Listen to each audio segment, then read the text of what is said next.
Olá, meus irmãos, muito boa noite. Que a paz do Cristo esteja em nossos corações. Estamos aqui de novo, juntos, com a oportunidade de conversarmos sobre a doutrina espírita. Nosso tema de hoje é civilização. Esse tema está no Livro dos Espíritos, no capítulo 8, Lei de Progresso, especificamente nas questões 790 a 793. Nós vamos aqui buscar traçar alguns comentários a respeito desse tema. Nós sabemos que vivemos numa sociedade onde ainda não podemos dizer que ela é totalmente civilizada, porque, como nos mostram os espíritos, ainda guardamos muito do nosso período na barbárie, em termos de costumes e hábitos. Embora tenhamos avançado intelectualmente, nossos costumes ainda, em algumas situações, são bárbaros, são primitivos. Ainda matamos, ainda sentimos ódio, o orgulho fala alto, o egoísmo fala alto. Então, nós precisamos vencer essa jornada, vencer essas etapas, para que, antecipando um pouco até da conclusão do nosso estudo, possamos nos considerar civilizados. A marcha do progresso, meus irmãos, é sempre ascensional, sempre progressiva. O progresso, para ser legítimo, não pode prescindir da elevação moral dos homens. E que a gente vai, digamos assim, aurir, esse progresso moral exatamente no Evangelho do Cristo. As conquistas da inteligência, embora sejam valiosas, mas sem a santificação dos sentimentos, conduzem à destruição do homem. De que adianta muito conhecimento sem moral? Para serem autênticas, as aquisições humanas devem estar alicerçadas nos valores éticos, sem os quais o conhecimento se converte em alguma coisa tóxica, que culmina sempre por aniquilar quem tem esse conhecimento. Então, o conhecimento em si, sem uma aplicação para o bem, de nada nos adianta. Ele é importante no nosso progresso, mas ele precisa estar direcionado. De que adianta uma medicina tão avançada se é só para poucos? De que adianta nós estarmos fazendo conquistas no espaço, indo a outros planetas, ou mergulhando nas partículas subatômicas, se a consequência disso não atinge a população, não mata a fome, não cura aquele que não tem condições? A humanidade progride por meio dos indivíduos, que pouco a pouco se melhoram e se instruem. Quando a quantidade desses indivíduos atinge um número considerável, eles tomam a dianteira e acabam arrastando os outros. Isso é o que a história tem nos mostrado. Deus, na sua misericórdia, faz com que de tempos em tempos surjam nos seios das sociedades, homens de gênio, homens inteligentes, o próprio Cristo que veio a nós, e eles vêm da parte de Deus, como instrumentos e com autoridade. E aí, meus irmãos, em alguns poucos anos, eles nos fazem adiantar séculos, fazem com que a nossa sociedade planetária avance séculos. Basta um imbuído do sentimento cristão, enviado por Deus, para que a nossa sociedade avance. Lembremos sempre que a marcha do progresso é ascensional. quer no campo da inteligência, quer no campo da moral. As conquistas, elas ficam. As conquistas que nós já temos, elas não diminuem porque nós estacionamos ou porque nós, de vez em quando, escorregamos. Não. Elas ficam ali como que em ponto morto até que nós resolvamos novamente progredir em inteligência e em moral. E aí nós avançamos. Nós somamos àquilo que nós já tínhamos novas aquisições. Mas o fato de um grupo ou de uma nação, né, haver progredido cientificamente mais do que outro, não significa que ela seja moralmente mais adiantada. Civilizar, meus irmãos, quer dizer progredir, mas esse progresso nem sempre é completo. Para se chegar a um estado de civilização completa, a humanidade moralmente evoluída, muitas conquistas deverão ser realizadas, tanto no campo moral quanto no campo intelectual. Isso não quer dizer, meus irmãos, que o estágio em que nós estamos, embora não seja ainda de civilização completa, nós estejamos perdidos. É um processo. Toda a criação de Deus mostra, né, que tudo se conquista através de um processo evolutivo, paulatino, de conquistas sólidas. Uma civilização incompleta é um estado transitório da nossa condição de civilização completa, futura. Então, há diferenças, né, entre uma civilização completa e, vamos chamar assim, povos esclarecidos. Quando um povo sai do estado selvagem ou de barbárie, que por força do progresso adquire novos conhecimentos, tem início um processo de civilização. Ela não pode ser considerada totalmente civilizada só porque adquiriu algum tipo de conhecimento, mas o processo civilizatório se iniciou. E essa civilização ainda é incompleta, né? Porque incompleto ainda é o progresso dela. Mas ela vai atingir, assim como nós já fomos, já vivemos no período de barbárie. Nós guardamos muitos resquícios, mas nós não estamos mais lá. Nós já deveríamos ter esquecido os nossos comportamentos bárbaros, né? O ódio, a vingança, o orgulho e o egoísmo. Se isso tivesse acontecido, nós estaríamos num estágio muito melhor. Uma civilização incompleta, como a nossa, por exemplo, é um estado transitório, né, como eu disse anteriormente, que gera males.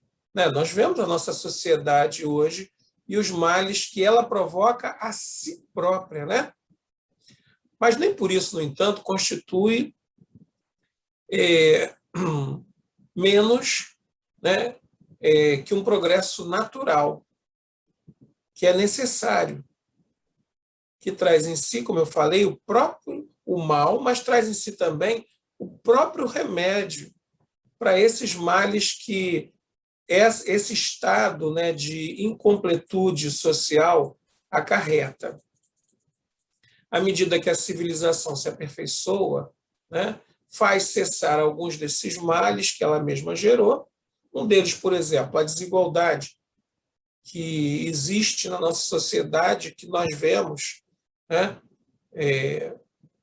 homens sem nada, uma grande maioria sem nada, né, e poucos com muito. Isso é uma característica de civilização incompleta, onde o orgulho e o egoísmo falam mais alto, aonde se prefere ver, como eu disse antes, homens misérrimos,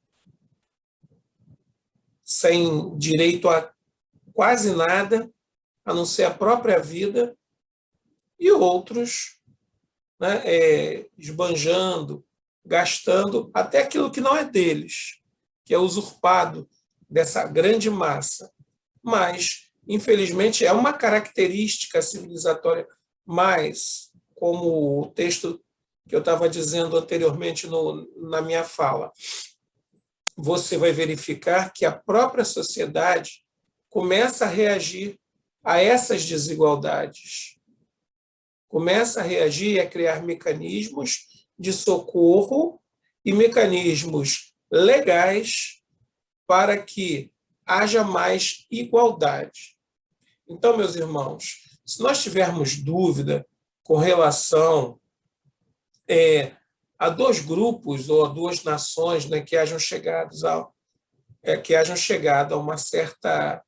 ao certo ápice da escala social, né, a gente só vai poder considerar, né, como civilizada aquela que se encontre menos egoísta, com menos cupidez, com menos orgulho, né, em que os costumes sejam mais intelectuais e morais do que materiais, em que a inteligência possa desenvolver-se com mais liberdade e naturalidade, em que exista mais bondade, boa-fé, benevolência e generosidade entre as pessoas, em que os preconceitos de casta, de cor, de credo, né, sejam eles da forma que for, de nascimento, de escolhas, né, sejam apagados. Que esses prejuízos, né, juízos prefixados, são incompatíveis, meus irmãos, com verdadeiro amor ao próximo. Quando nós somos preconceituosos, e nós espíritas apregoamos, né, tanto o amor ao próximo, se nós, da nossa parte, guardamos preconceitos em nossos corações, nós precisamos revisar fortemente aquilo que nós praticamos e pensamos. Também, meus irmãos, vai se considerar a mais civilizada, né, aquela em que as leis consagrem, né, mais igualdade e nenhum privilégio, seja para quem seja. Em que o fraco, né, vai encontrar sempre apoio no forte. Em que a vida do homem, né, suas crenças e suas opiniões sejam respeitadas e que hajam menos homens jogados no chão, tendo que, por exemplo, recorrer a um lixão ou uma lata de lixo para encontrar aquilo que é necessário para se alimentar. Enfim, meus irmãos, em que todos os homens de boa vontade estejam sempre seguros de não lhes faltar nunca o necessário.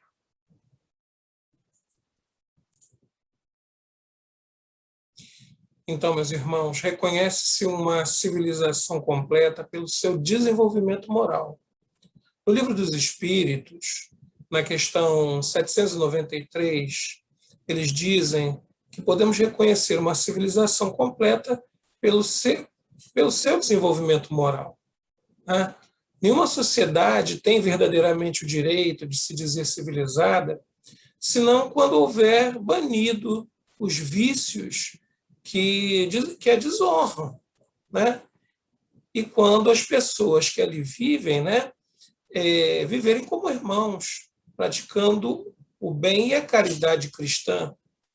Até que isso ocorra, até que isso seja alcançado, ela será sempre um conjunto de pessoas esclarecidas, uma sociedade incompleta, como dissemos antes, que terão percorrido uma fase do processo civilizatório.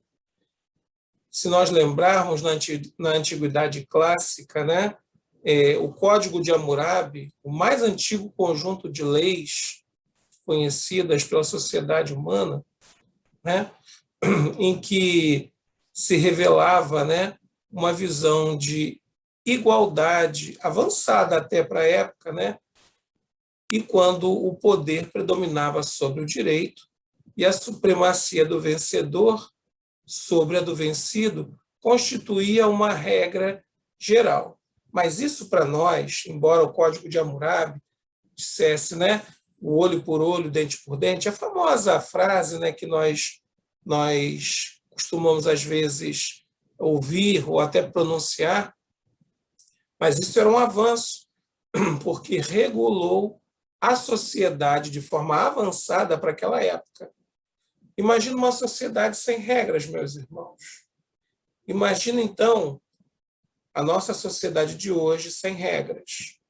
Imagina, na época, lá na Antiguidade Clássica, onde nossos costumes eram ultra-bárbaros.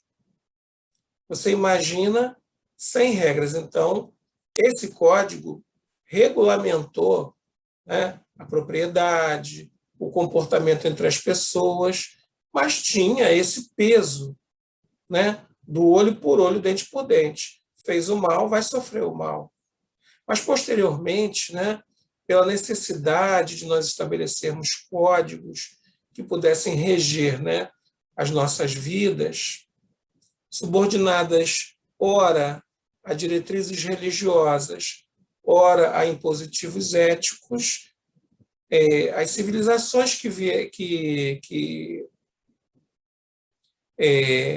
se sucederam sobre a Terra, né, formaram estatutos de justiça e ordem.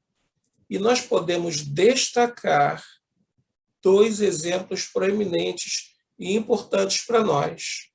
Um deles, Moisés, com o Decálogo, e outro, ninguém menos do que Jesus, como exemplo do amor. Se o Código de Hammurabi, né, dizia o olho por olho, dente por dente, o Decálogo já pré-anunciava o amor, Jesus vem consubstanciar a lei do amor como forma de relação social, como forma de reger tudo aquilo que nós, a convivência, né, entre nós em sociedade. E esses dois irmãos, Jesus e Moisés, né, deram origem aos códigos que fornecem a nós, seres humanos, um roteiro seguro na marcha na direção da perfeição e, consequentemente, formação de uma verdadeira sociedade. Então, se no passado nós precisamos de leis duríssimas, à medida que nós avançamos em inteligência e moral, as leis vão sendo abrandadas. Necessita de leis rudes, né, como era na época do Código de Hammurabi, e também quando Moisés traz, né, além do Decálogo, as leis mosaicas, que eu acho que a gente já teve a oportunidade de estudar, ali eram leis necessárias, leis de sociedade, leis para coibir, né, o uso da força, o roubo, a cupidez. Elas eram necessárias naquele momento para todos nós, para a nossa sociedade incompleta naquele momento. Hoje elas não cabem mais. Hoje nós precisamos de leis mais humanas, leis que regulem o direito a todos, direitos e deveres, né? Não vamos ser assim tão condescendentes. Direitos e deveres a todos, independente da condição, da cor, da opção sexual. Nós precisamos viver uma sociedade mais igualitária, onde a gente passe a se importar menos com o nosso irmão, com as escolhas, com a maneira com que ele se veste, com a cor da pele, e possamos, Senhor, meus amigos, viver mais voltados, olhando para nós, aquilo que nós precisamos nos consertar, aquilo que nós precisamos nos ajustar para viver melhor nessa sociedade, garantindo a todos aquilo que nós queremos para nós próprios. Então, fica evidente, né, que uma questão para todos nós é através da educação, né? E a gente pode afirmar que é o único meio pelo qual nós vamos conseguir nos reformar. Mas não é a educação apenas escolar. A educação escolar nos traz o conhecimento, nos traz um pouco da convivência em sociedade, mas é a educação dos sentimentos, dos comportamentos. A educação o que me faz refletir que eu não preciso ter uma câmera ou um guarda para saber que eu preciso parar quando o sinal está fechado, respeitar o pedestre, respeitar um idoso, respeitar um irmão. Então, meus irmãos, para a gente ir concluindo as nossas palavras de hoje, né? Para nos considerarmos civilizados, precisamos vivenciar o Evangelho do Cristo. É a famosa educação, a autoeducação, a autotransformação, que nos traz, né, um modelo de sociedade ali embutido. O Evangelho do Cristo tem um modelo de sociedade de amor, igualitária em termos de oportunidades, direitos e deveres, com o bem prevalecendo sobre o mal e o amor, mais uma vez, como fonte inspiradora das nossas relações. Completando isso, uma sociedade mais espiritualizada e menos materialista, menos imediatista, né? Menos voltada para a futilidade. Estamos num estágio civilizatório. Há vários degraus ainda para nós percorrermos, até que nós possamos atingir um estado e um estágio de civilização plena. Aí possamos, né, dizer, somos civilizados. A nossa palavra de hoje é essa, meus irmãos. Reflitamos tudo isso que está ao nosso redor, na nossa sociedade, é fruto de nós. As desigualdades, não, mas é porque eu não estou no governo, porque tem uma lei, porque falta. Não, isso falta sim, mas falta que nós façamos em nós as reformas necessárias. E se cada um de nós fizer essas reformas, nós, em pouco tempo, ou num espaço de tempo, seremos a maioria e vamos, como dizem os espíritos, arrastar aqueles que não querem se mexer. E viveremos um mundo mais igual e numa sociedade onde o processo civilizatório estará, se não totalmente completo, mas estará num patamar muito mais elevado do que o que nós estamos vivendo. Então, eu deixo essa mensagem na noite de hoje e que a paz do Cristo envolva o coração de cada um de nós. Graças a Deus e, mais uma vez, muito obrigado a todos.